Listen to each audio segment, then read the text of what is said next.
Eu estou fazendo esse vídeo aqui com muita tristeza e raiva. Nunca um filme me causou tanta repulsa quanto Emília Pérez. É revoltante ver uma produção que erra em tantos níveis ser tão aclamada internacionalmente. Esse filme não só trata a identidade trans de forma irresponsável, como também reforça estereótipos horríveis sobre o México e seu povo. O que poderia ser um marco para a comunidade trans e latina se tornou um espetáculo desastroso de desinformação e má condução narrativa. E é sobre isso que vamos falar hoje. Eu sou Joesley Santana e este é o PodTef. Já se inscreva no nosso canal, deixa o like e comenta o que você achou desse filme, porque essa discussão precisa acontecer. Em um ano em que tivemos musicais como Wicked, que entregaram qualidade e respeito à sua história, é um absurdo ver essa aberração indicada a 13 categorias do Oscar. Mas bora pro vídeo entender tudo.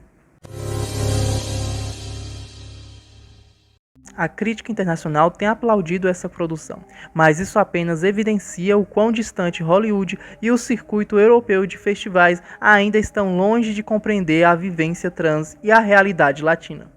O filme, dirigido pelo francês Jacques Audiard, se propõe a ser um drama musical inovador, mas falha gravemente ao tratar suas temáticas de maneira estereotipada, superficial e em muitos momentos ofensiva. A trama gira em torno de Juan del Monte, um chefe do narcotráfico mexicano que decide desaparecer e assumir uma nova identidade como Emília Pérez, uma mulher trans. Para isso, ele conta com a ajuda da advogada Rita, interpretada por Zoe Saldana, que facilmente ajuda em sua transição. No entanto, o que deveria ser uma jornada de autodescoberta e enfrentamento das consequências de seu passado se transforma em história rasa e mal escrita, onde a transição de gênero é tratada como um artifício narrativo barato, sem qualquer sensibilidade ou profundidade. A forma como o filme aborda a identidade trans é completamente desconectada da realidade. Ele sugere que a transição de gênero pode ser uma ferramenta para fugir do passado, como se fosse um capricho ou uma solução mágica para qualquer problema. Emília é retratada constantemente com traços masculinizados, e o roteiro faz questão de reforçar isso, especialmente em momentos de confronto, quando sua voz se torna propositalmente mais grave assim. É como se a feminilidade do personagem fosse frágil, instável e passível de ser desfeita diante da raiva ou do perigo. Esse tipo de escolha narrativa não só reforça visões limitantes e estereotipadas, mas também perpetua a ideia de que pessoas trans nunca podem ser plenamente reconhecidas dentro de sua identidade feminina. E aí chegamos ao que talvez seja o momento mais grotesco deste filme: o número musical Vaginoplastia. O que poderia ser um momento de celebração e representatividade se torna uma cena deslocada e ofensiva, reduzindo um processo extremamente significativo e complexo a um espetáculo caricato e superficial. É de uma insensibilidade absurda, tratando a transição cirúrgica como um mero entretenimento, sem qualquer compromisso com a realidade ou respeito às experiências trans. Mas os problemas não param por aí. O filme também falha miseravelmente na representação do México. Jacques Audiard, um diretor francês que sequer achou necessário pesquisar sobre o país para contar essa história, reduziu o México a um cenário genérico de narcotráfico, violência e estereótipos ultrapassados.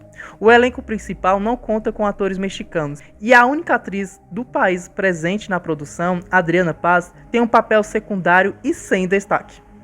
Como se isso não fosse o suficiente, o próprio Audiard, diretor do filme, afirmou que não encontrou atores altamente qualificados no México para seu filme, o que é uma afronta à vasta indústria cinematográfica mexicana, que já revelou nomes como Guillermo del Toro, Afonso Cuarón e Salma Hayek. Essa declaração mostra o descaso da produção, que não estava preocupada em dar voz aos latinos, apenas em usar sua cultura como pano de fundo para uma história distorcida e rasa. E ainda temos a atuação de Selena Gomez, que sinceramente não teve culpa de nada. A coitada claramente não foi preparada para esse papel, e a produção sequer se preocupou em oferecer um treinamento adequado para que ela aprendesse a pronunciar o espanhol corretamente. O erro aqui não é dela, mas sim da equipe, que não teve a decência de arranjar alguém que realmente ajudasse e a ensinasse sobre a língua mexicana.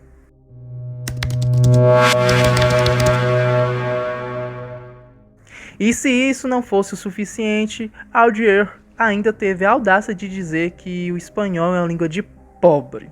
Sim, um diretor europeu que não se deu o trabalho de entender a cultura que estava explorando, teve o cinismo de menosprezar a língua de um povo inteiro enquanto usava essa mesma cultura de forma errada para se sobressair, tanto que conseguiu várias indicações no Oscar. É vergonhoso e ele não apenas desrespeita a identidade de um país, mas também deixa claro que sua intenção nunca foi trazer a história autêntica ou representatividade, e sim apropriar de uma estética e de um contexto que ele claramente despreza para tentar aparecer e se sentir inovador. E o que torna tudo ainda mais revoltante é o desfecho da história. Emília Pérez não só erra na representação trans e na construção narrativa, como ainda santifica sua protagonista ao final. Ou seja, estamos falando de um ex-chefe de narcotráfico responsável por incontáveis assassinatos e destruição, mas que de alguma forma é perdoado simplesmente porque passou por uma transição de gênero. Nossa, gente, que inovador. Isso é praticamente uma calúnia revoltante. Não é à toa que os latinos e os mexicanos se juntaram contra essa aberração de filme. O filme trata sua mudança de identidade como uma espécie de redenção automática, como se isso apagasse os crimes cometidos no passado. Essa abordagem é não apenas irresponsável, mas profundamente ofensiva para o povo mexicano, que sofre diariamente com a violência gerada pelo narcotráfico. O filme ignora completamente as vítimas, não discute as consequências das ações de João Del Monte, Emília Pérez, e simplesmente o transforma em um mártir, como se sua transição fosse o suficiente para absolvê-lo de tudo o que fez.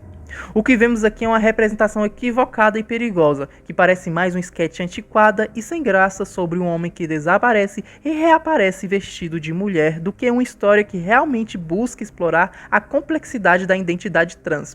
É triste perceber que a primeira mulher trans indicada ao Oscar chegou a esse feito através de um filme tão problemático e dirigido por alguém que claramente não entende a realidade trans nem a cultura latina. O que deveria ser um marco para a representatividade se tornou um desserviço, uma narrativa rasa que reforça estereótipos e passa mensagens erradas para o público. E para piorar, a recepção internacional a esse filme só escancara como o olhar estrangeiro ainda é superficial e preconceituoso quando se trata de histórias latinas e trans. Hollywood e o circuito europeu de festivais continuam aplaudindo narrativas rasas e distorcidas sobre nossas realidades, enquanto ignoram produções realmente comprometidas com a representação autêntica. A própria atriz Carla Sofia Gascon, atriz principal do filme, demonstrou essa desconexão ao comparar as críticas negativas à obra com o Holocausto, uma declaração absurda e desrespeitosa. O fato de Emília Pérez ter sido indicado ao Oscar em 13 categorias só reforça o quanto a academia e a crítica internacional ainda premiam histórias contadas por perspectivas equivocadas. O filme é mal dirigido, tem números musicais constrangedores e uma narrativa confusa, mas de alguma forma foi recebido como uma grande obra. Isso apenas reforça a visão estereotipada que Hollywood tem sobre a América Latina e sobre as pessoas trans. Não só sobre as pessoas trans, mas a comunidade LGBTQIAPN+.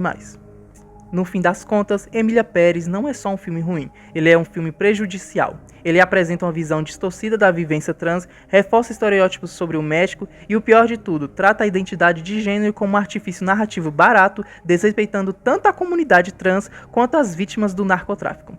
Eu poderia ter escrito essa crítica sem sequer ter assistido ao filme, da mesma forma que o diretor achou que podia contar essa história sem pesquisar sobre o México. Mas ainda estou aqui fazendo essa crítica e assisti a este filme. Por fim, não recomendo. É isso, pessoal, se inscreva em nosso canal, deixa o like, sugestões, nos vemos no próximo vídeo. E lembrando que não toquei no assunto sobre Carla Sofia Gascon e os seus tweets sobre a Fernanda Torres e outras pessoas, porque, olha, não quero entrar nesse mérito não, porque eu não quero espalhar mais um discurso de ódio. Mas é isso, beijão e fui de nave.